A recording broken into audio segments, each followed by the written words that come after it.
This is a talk I did a few weeks ago. The talk was about rewarding behavior. We're going to talk about what is rewarding, how to reward behavior, different kinds of rewards, and what dogs find rewarding in the behavior that we don't want. I hope you enjoy it. Speak to you soon. We all kind of know that rewarding behavior can involve using a treat or reward of some kind, and we give it to our dog when they do something that we want them to do, and that's fantastic, and we love that. So that's the kind of side of rewarding behavior that we do understand. But to go a bit deeper into that, I want to talk a little bit about kind of how dogs learn. Some of this, for some people, might feel like something you already know, but for others, this will come quite new. So dogs basically learn through a system of trial and error. So they perform an action, a response will happen, and that response will determine whether they're going to repeat that action or not. So, for example, your dog might walk into your room, look at you, and you go, "Yay, Barney, I love you," and he'll love that, and he'll want to repeat that because that's a good response. He might do something like walk too close to a fire, and it might singe his fur a little bit, and he'll quickly learn that that wasn't a good thing because the response that he got from that fire wasn't ideal. He didn't enjoy that. He didn't want that. So he's not going to try to repeat that again. So basically, dogs do what works, but it takes a while for them to figure out sometimes what exactly it was that did work. So when you call your dog over to you, if you ask them to sit in front of you, they might try a few different things the first time you ask them. You've got a treat in front of you and you're waving it around in front of them, and eventually their bum will touch the ground and you'll celebrate and you'll say, "Good boy," and you'll give them a treat. But they won't actually know exactly what part of that whole scenario was the right thing. So your puppy will be in your living room. They'll be looking at you. They might be thinking about the toy. They might be hungry. They will be sitting, but also they might be thinking about something else. Maybe somebody else is in the room. There's a whole lot of other things that are going on. Maybe they're sitting next to a toy.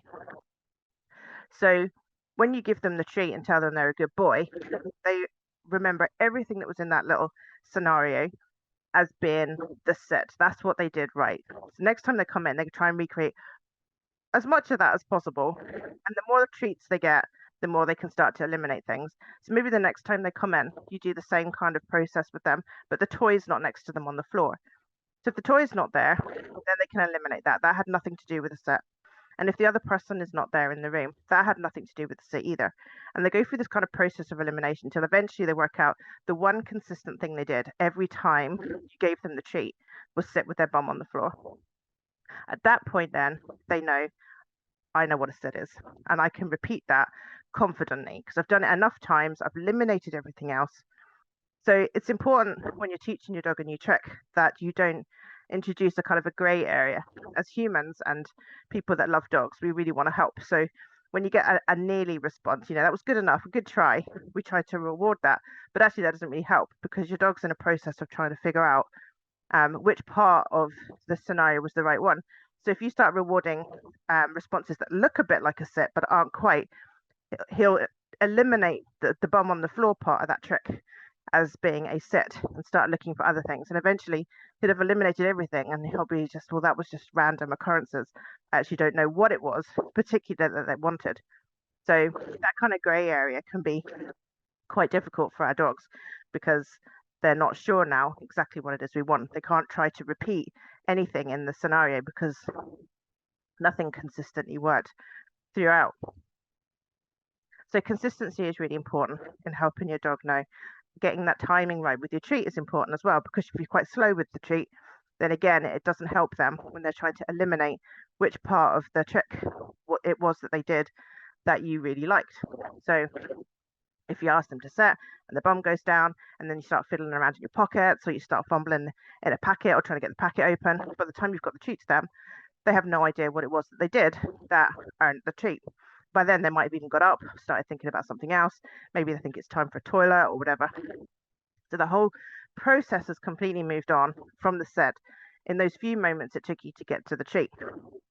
So consistency of timing of rewards is really important. So everything your dog does, and they're doing it because it's rewarding in some way. we can control the rewards we give our dogs for the stuff we want. There's a whole bunch of rewards that happen that we don't even know about. So if we stop looking at it from our perspective and switch it around and start looking at it from the dog's perspective and start to think, what are they finding rewarding in our experiences? Then we can see a different kind of reward. So when we start to think about what they're experiencing, imagine a dog comes into the room and jumps up on your knee, and they're trying to get you to play with them. So you're pushing them off your knee. Maybe you don't want them on there. Maybe you're talking to them, you're telling them to go away, you're pushing them down. What the dog found rewarding in that was exactly what you gave them. So they came in looking for some sport. They wanted to play, they wanted to wrestle, and they came straight into you. And what you did was you thought, I don't want you to play. It's a negative action, me pushing you away. But the dog got exactly what they were looking for. They got that play that they wanted. And nearly all dog behavior, if they're doing it regularly and they're doing it frequently, then nearly all dog behavior is actually rewarding to them in some way. So that dog got rewarded for that wrestling play that they got from their own. And this is a really common problem. Dogs will come and they jump up and we try to push them away, or they try and climb on our lap, we try and push them away. And we tell them to stop it. You know, we stop trying to play with them, but they've got our full attention and they've got exactly what you want. And when you see dogs playing in the park, that's exactly how they're playing. They've got their paws out and they're pushing and shoving each other, they're wrestling, they're grabbing each other, they're growling, they're pouncing, they're shouting at each other. So all of that is part of the play. So for us, we think, well, we've made that into a negative experience. He's not going to want to do that again. But actually, our dog is thinking, that was the best day ever. I'm going to continue like that, and I'm going to try and get my owner to play again and again and again. So actually, when your dog's finished with that experience, they got a reward for it, and they're going to want to repeat it. And this can happen a lot. It doesn't have to be something like play. Reactive behavior is something that a lot of people mentioned when I asked what were people struggling with in the event. So reactive behavior gets this reward in a different way. When a dog becomes reactive, they see a trigger in the distance, and when they get close enough to it, that you start to see this big reaction. Maybe they go up on their back legs, maybe they're shouting, maybe they're barking, they're crying, all of that kind of stuff, lunging on their leads. When they've gone into that state of mind, they've gone into survival mode. So they're in fight and flight mode. So the body is now in an emergency system, if you like. The thinking brain is switched off. So the thinking brain would be the one that makes plans. The thinking brain is the one that goes, I think I'll go for a walk in a little while, or I'm starting to get hungry. Maybe I'll think about tea. The emergency brain is the thing that takes over when there's a big problem and there's no time to think about a proper response. We all have it. Dogs have it. It's what keeps us safe. For example, if you're driving down the street and a car pulls out in front of you, it's your emergency brain that stops the car. Your thinking brain would start doing maths. It would start going, oh, I wonder if that car would even hit me because I don't know how fast it's going. It would try to make calculations. And by the time the thinking brain has kind of made a plan, it's too late. The other car has either come into us or not. So when there's an emergency, the emergency brain kicks over and its job is only to keep you safe. The emergency brain is not there to make good long-term decisions. It's not a financial planner. It doesn't do anything like that. Its only job is to keep you safe in that exact moment. So when we think about our reactive dog, they've gone into this big, bold, loud behavior. The emergency brain is in drive. As soon as they come out of that brain, back into the thinking brain, they will do a little kind of recce. They'll go, well, how did we do? A little performance review just now. They'll check themselves over. I'm fine. Nothing got hurt. Nobody died. So therefore, the reward center of their brain gets triggered because the aim of the emergency brain was to keep the dog safe. It succeeded. So that dopamine that's produced in that part of the brain gets released and the dog feels really good about it. So that behavior has now become locked in as a behavior that is rewarding and will be repeated again. And this is kind of important because reactive behavior in particular is one that we really battle against because it is so rewarding. Staying alive is the biggest reward ever. You will not find anything that is more valuable to a dog than staying alive, or even more valuable to a human or a cat or a mouse, fish, anything. That's our primary goal above all other things. So when you think about that, it's actually very hard to try and snap a dog out of an emergency reaction like that with just a treat. Who is going to swap the potential of survival for a small piece of chicken? Nobody's going to do that. That's just stupid. So that's a problem for reactive behavior, battling against that very, very rewarding reaction. Of course, we know from the outside, watching this whole play happening out in front of us, the dog doing their reaction, we know nothing bad was going to happen. It was a reactive response, not a responsive response, which is different. Reactive behavior comes as it's a disproportionate response to something. It's seeing something in the distance and immediately jumping to that emergency response. Whereas a responsive behavior is more about a dog running into your space and you telling them to get out of your space. So that's a fair enough reaction. But we talk about actual reactive behavior is a disproportionate response to something.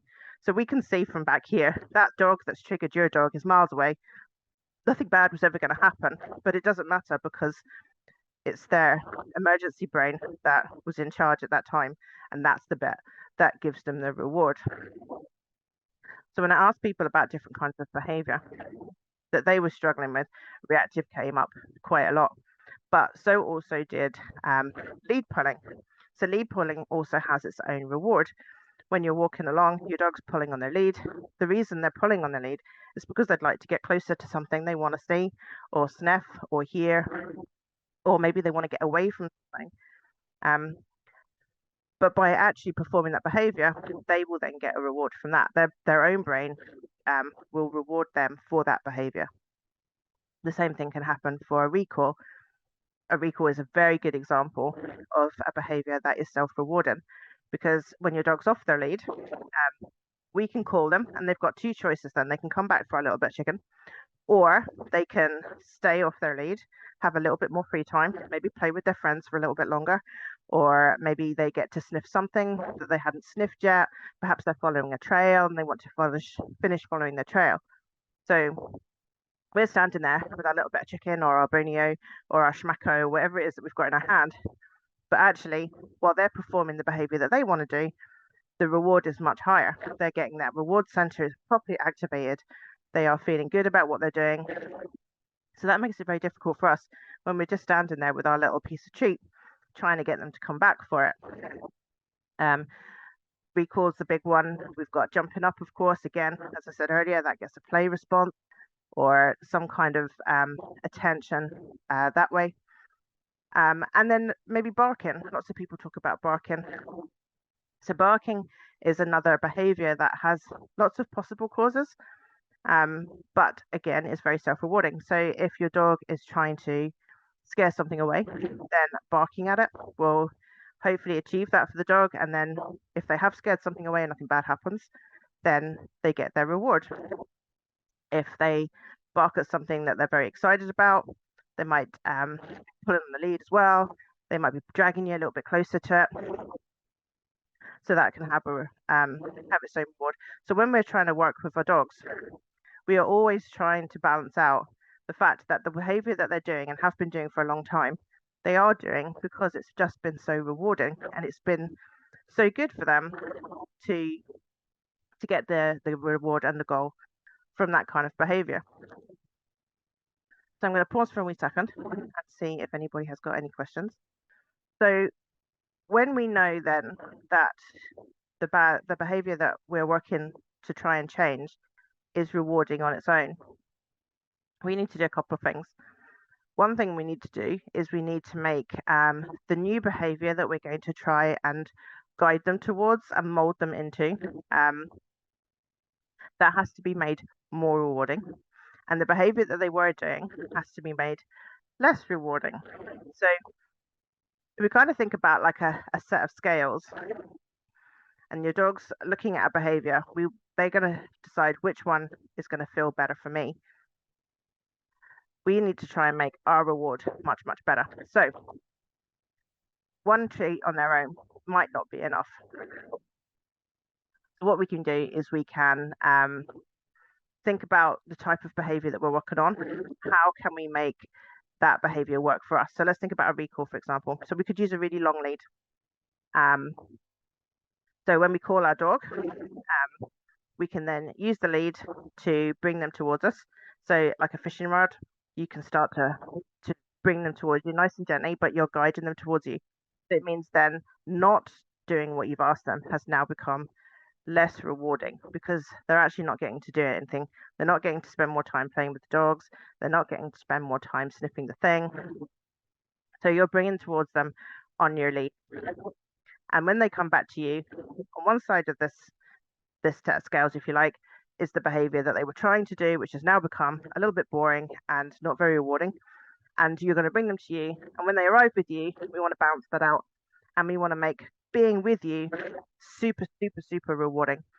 So you've got some choices. Your dog probably, you know what they love. Probably they'll like a treat or they'll like toys. Add some praise as well to that to really kind of boost up that reward. And clickers as well can be really useful for this. So I recommend clickers quite a lot because clickers act as a predictor of a reward. Predictors of rewards can actually be just as effective as rewards for sort of triggering that dopamine reaction. So whenever I give my dog a reward, it will trigger the reward center to release that dopamine and make them feel better. But if I introduce a clicker, the clicker is the bit that says to your dog, I'm going to give you a treat in a minute because you've been really good. And when they hear the click, it can also trigger the same response that the reward would have. So it's a bit like a double whammy. Some people call these things, they're like remote controls for happy. And your dog doesn't have to be particularly motivated by food. There's a difference between motivated and rewarded. All dogs are rewarded by food because it's part of survival. Every dog has to be rewarded by food. If they didn't, they wouldn't eat it, and then they would just cease to exist. So food, even if it doesn't look like it, even if it doesn't appear that it gets them excited, food is always rewarding, but it might not always be motivating. And sometimes people think a treat should be motivating. You should be able to get a chicken treat or a biscuit or something out of your pocket, and your dog will see that and go, oh, it's chicken, it's my favorite. I'm going to go and see my mom and get that chicken. Not all dogs are motivated by food, but that's okay. They are always rewarded by it if you can get them to take it. Some dogs, when they get very anxious, won't take food, and that's because, once again, they're in that fight and flight mode. When they're in that or they're very distracted, then whatever it is they're looking at becomes more important than the treat. But the clicker works no matter what. They don't have to look for the clicker, they don't have to take a treat, they don't have to respond in any way. Whenever you press that, it will fire off that reward dopamine in their brain. So it is a bit like a remote control for happy. So what's happened in this particular situation is the dog did not this time get a reward for ignoring your recall command, and they did get a reward for doing the recall. And this is why ignoring can work quite well, in particular when we're talking about dogs that are very overexcited or any kind of attention-seeking behavior. Ignoring feels very rude for people. We would never do that to each other. You would never cross your arms and turn your back on another human because they would take that, take a lot of offense by that. But when you do it to a dog, you'll see dogs doing this to each other all the time. They kind of just stiffen up and turn their heads away. And when they do that, it's just because they're telling the other dog either to stop for a minute, pause, not now. That's their basic way of telling another dog that they just need a break, they need a moment. And you often see it when dogs are playing in big groups. So if you can see them all playing together, and then all of a sudden, one of them will just stop dead still, and they'll turn their head away, and all the dogs will stop playing just for a minute until somebody starts to play up again, and then everyone can just join in. And that's basically them saying, just not now, not right now. So when we're doing that to our dogs, that's basically what we're telling them. But also what we're doing is we're not rewarding that looking for attention with attention. We're not going to reward that. We've made that a non behavior. It's become very boring.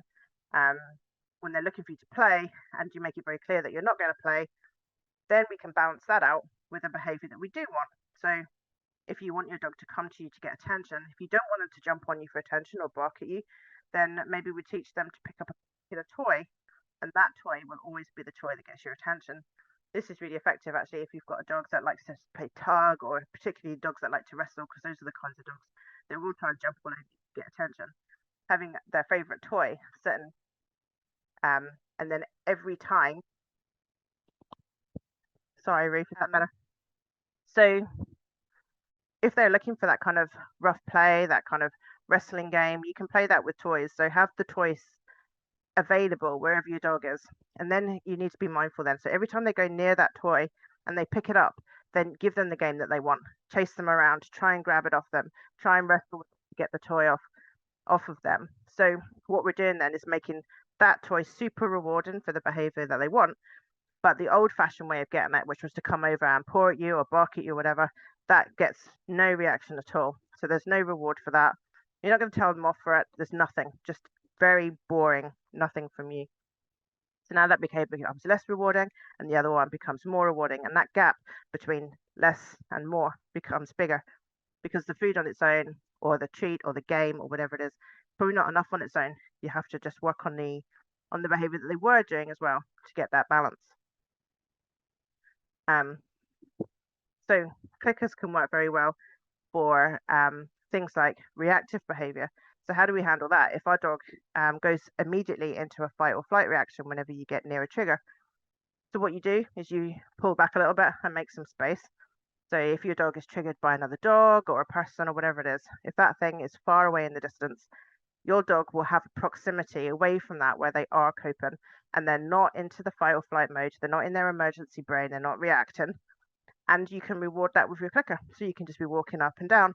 And then what we're doing then is, rather than letting them go into their reactive brain and get rewarded by their own brain, by their survival brain, for their big reaction, we've made enough space that they can still see their trigger, but we're giving them massive amounts of reward just by walking up and down on the edge. So we're thinking about their trigger being in the middle of the circle, and then when you come all the way out from the circle, you'll find that sweet spot where they can cope well, and you come across that line, so you're outside the circle now.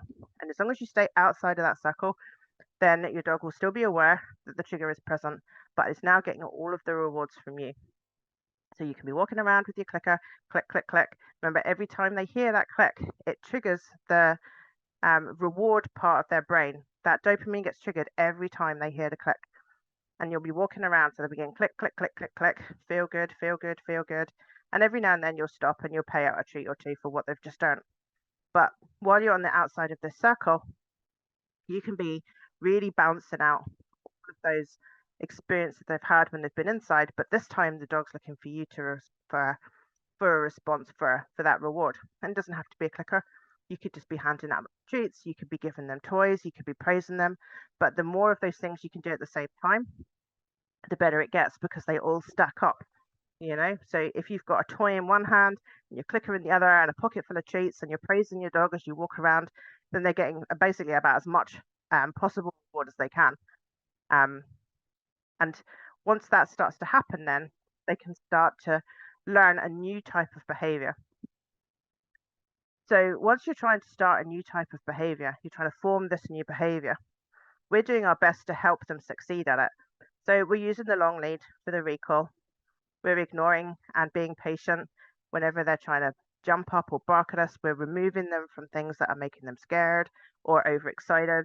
So we're making this as easy as possible. You can use leads. You can teach them different tricks and try and use those. So place is a really popular one. If you can get your dog to go and sit on a place, then that might be useful. Remembering, of course, that if an experience is too emotional, if it's too scary or it's too excitable, then they'll go into that kind of big emergency behavior. So you just bring them away from it a little bit so that they can stay nice and calm, and then you can start doing those rewards for them. But when we start trying to teach a new behavior, if we're teaching a new behavior from scratch, then we have no history. So we just teach the new behavior and reward it. And every single response to that behavior then gets rewarded. But of course, I imagine that everybody that's here today is not trying to teach a new behavior. We're trying to change an old behavior. So we're using all of our tools to try and somehow get them to do what we want them to do, however that is. And then we're going to reward that behavior. So I think of about a set of scales again. So on one set of your scales, you've got all of the instances they have done the behavior you don't want them to do, the old behavior, whether that's being reactive or jumping up on a guest or barking at the front doorbell, whatever it is. So let's imagine they've done it once a day for 6 months. So on one set of your scales, you've got 180 occurrences where they've done the old behavior. And on this side of the scales, you're starting from scratch today. You decided today's the day I'm going to train my dog. You have nothing on your set of scales. So you need to put as many good experiences as you can on the good side of the scales, on your side of the scales, so the balance starts to tip. And this is the problem, because often what we do is we do a little bit of training and we teach them the thing that we want them to do. And they do it a little bit and we give them some rewards and we go, excellent, we've taught them how to do that now. They'll always do it for me forever. But they won't, because they have done the old thing so many times. It has been rewarded for them so many times. So on this side of the scales, that's their default behavior. They've practiced and practiced and practiced and practiced. You know, it's like being a footballer. The footballers don't show up to training on a Monday, do a few set pieces, practice some corners, and then go, yep, we know how to be footballers now. We're never going to train again. They don't do that. They have to keep on doing it and keep on practicing it, because if they don't, then this stuff won't become instinctual. They might know how to do it, but when they're on the football pitch, they'll be in their thinking brain going, right, okay, let's remember, how do we do a corner? We need to put him over there and he needs to go over there and then I need to go like this. You don't want them to be doing that. They need to work as a team, and it needs to become instinctual. So old behaviors at this point are still the instinctive behaviors. These are the behaviors that they've practiced so many times. They don't think about it. It just happens. The trigger comes and they do it. It's worked so many times. So when we get to that bit where we've taught them what to do, we can't give up then. We need to keep going so that these scales start to tip. So we've got more good experiences doing it the way that you want than we have good experiences doing the way that they want. Once we start to get those scales to step and you start to see that this is becoming more of an instinctive behavior, something that they are looking to do, they are finding it very easy, only then are you now in habit forming territory, and you need to keep it going for much, much longer in order that it does outweigh all of those other experiences in the past and become the new default habit. And so often when I work with people, they get to that bit and they go, yes, I've taught them the thing, and then they stopped doing it. So the training didn't work. The training worked brilliantly because you did the hardest bit, which was teach them the new behavior. That's the hardest part, because they have no idea what you want at the start of this process. And you're having to use all of your tools. You have to be 100% alert. You have to put them in the right position. You have to prepare. You have to know the doorbell's going to go off. You know, you have to prepare your visitors that are coming to your house and tell them they need to wait 15 minutes while you answer the door. You've done all that really, really hard work. So it did work. It's just that they hadn't done it enough, that it was their default habit behavior. So once you get to that point and the scales are starting to step, all it is a case of is just to keep on doing it over and over again. Just like those footballers, they repeat that same thing. They do corners over and over and over again. It's mind numbing. They just do it constant. But they get the reward of doing it right every single time. And that's why eventually those new habits will become firm habits, and then you won't have to do anything because your dog instinctively knows what to do. So when you get surprised by something, suddenly the doorbell rings in the middle of the afternoon, you weren't expecting anybody, you weren't ready, you've got no treats ready, doesn't matter, your dog instinctively knows exactly what to do. They go and sit in their spot, you answer the door, and it didn't matter that you weren't ready, because at that point then they're in that habit. But it takes a while to get into that. We don't form habits very quickly. We have to repeat the same thing a lot, and dogs are the same. So what I try to do and try to recommend is doing lots and lots of repetitions, because if you can create a situation and repeat it over and over and over again, then you get your reps up really fast and you get loads of really good stuff happening on the right side of your scales. So like those footballers show up to training, they don't just practice doing corners in games. They go to training, they set themselves up, they get themselves on the right position, and they repeat it over and over and over again. The benefit to doing that as well is that whenever they've learned something from the first repetition, they can apply it to the next one. So they don't forget anything in between them.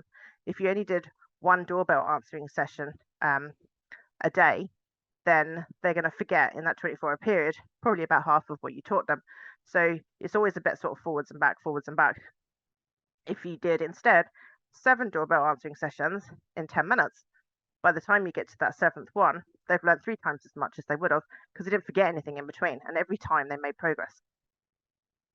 So basically, that is the sum of rewarding behavior. It's about trying to get the dog to do the thing that you want them to do and rewarding them for the right choice and making the wrong choice less appealing. And when I mean less appealing, by just not achieving anything. We don't have to do anything horrible. We just have to make it not work. And that's really basically everything kind of in a nutshell. So I'm going to ask for questions. I think that Jenny had put one in the chat. So I'll look at that first.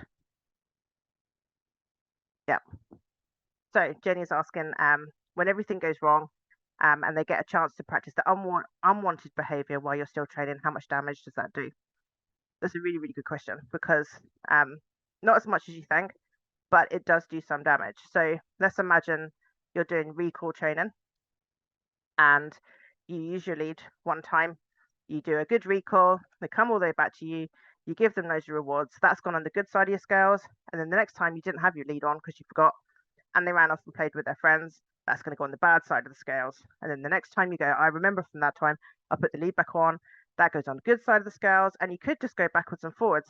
And that happens a lot because sometimes the bad experiences come, and if you're not ready, the man comes to the door and you weren't thinking about it, you can end up going forwards and backwards.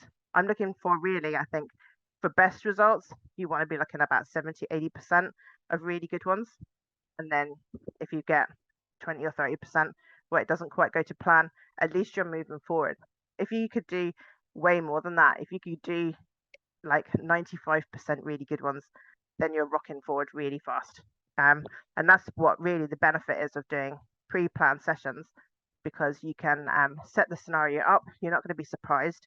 You've got your treats ready in your pocket. You've got your clicker ready in your hand. You know that there's something about to happen. You've prepared for it.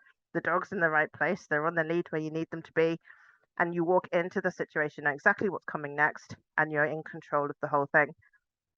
So if you can set situations like that up and repeat them, you can really undo a lot of those times where you get caught out. And you do get caught out because life is like that. And there's not really a good way of making everything predictable. So if that happens a lot, then often I say to people, try to make this as easy as possible. So if you're working on something like reactive behavior, if you've had lots and lots of bad encounters, you've walked around lots of corners and there's been dogs there and your dog's gone mad, you know that every single time that happened, that's rewarded the negative behavior that you're trying to change. So you know that that side of your scales is getting heavier and heavier and heavier. So I say go back to the start again, make it really easy. Go to the park and just look at dogs. If you can see a dog in the distance, look at it, reward that and walk away. Don't get even close enough for the dog to even start to know who that dog is. They just have to see the dog, walk away. See that dog, walk away.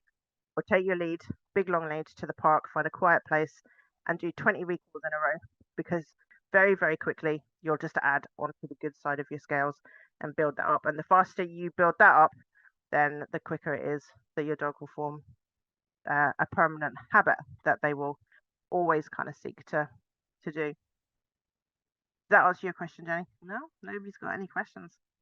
Well, that must mean that I've done an excellent job and I've explained this all to you all perfectly, and it all made loads of sense, and you're all buzzing now and excited to go out and get on with your training. I will thank you for your time this evening and hope you have a lovely evening. Take care for now. Thanks again.